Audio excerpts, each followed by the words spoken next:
I've heard allegations made, and several have said, well, should we, do they actually manufacture meters? The truth of the matter is this.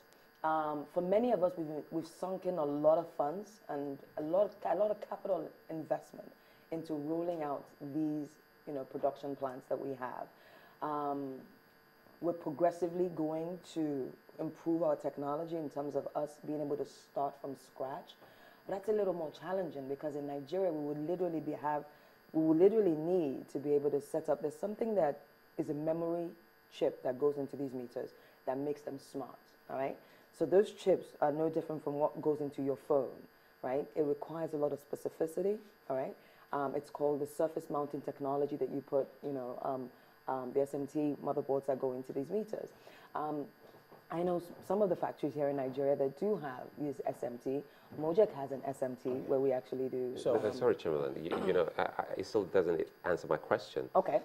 If I'm a consumer or I'm a homeowner, yes, and every time I say I'm looking for a prepaid meter, and maybe I'm under Ikeja Disco or Eco Disco, and year one has gone, year two, and I'm still waiting for my meter, and you say we have an existing company like yours and others who manufacture meters, then where do the meters go to? If you manufacture meters close to $1 million for the year and maybe close to 25,000 in a month or in a week, who gets the meters? Very good question. So let me clarify this. What I said was we have an installed capacity, meaning I have a factory built with the capacity to produce that much. That much. Excellent. But the current uptake is probably about 10% of our capacity.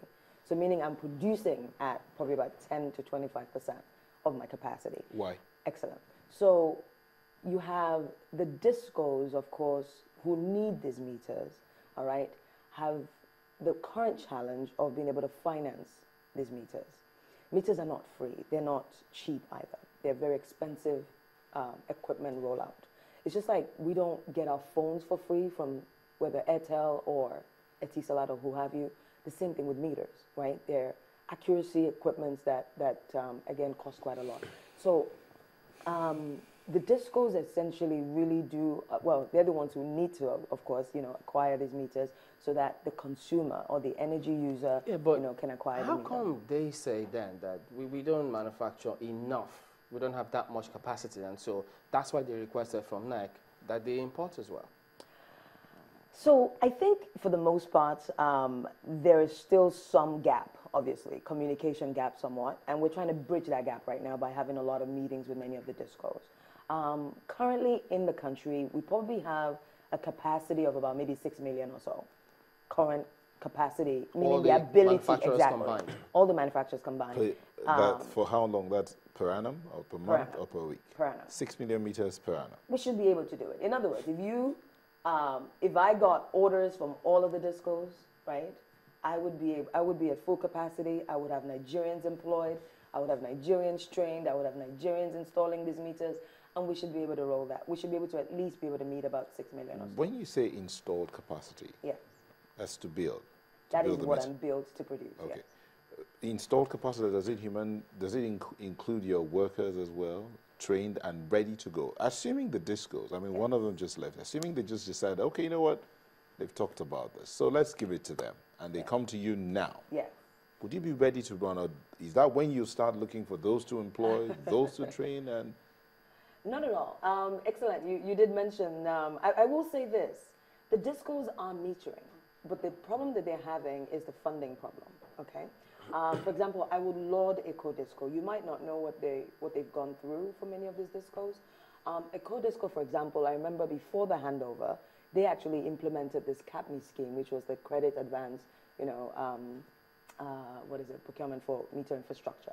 All right, where the general public gets to pay for their meter. You don't want to wait for the disco to come meter you. You can pay in advance and you get metered. They actually started ahead of all the other discos. Post handover, several other discos have taken that same initiative up and they've continued with the CAPME scheme, okay? To answer your question directly, when we started our factory, we brought on about 500 people, okay? With the intent that there was going to be a huge demand for metering, and of course, no one actually had to figure out whether or not there was this financing issue at that time, okay? We had to lay off probably about 60 to 70% of the people that we trained at the time. Okay, the same goes for everybody else. So to answer your question directly, if I do get orders today, training my people to do the work that they need to do, I can do in the course of a week or two. Okay, let me put this and part many times it's requiring engineers. Because people listening out there will say, why can't they come buy meters from you then? Yes. Why is that? Because you're talking about the orders you have from the discos. Is it regulation, or do you have access to the consumers directly?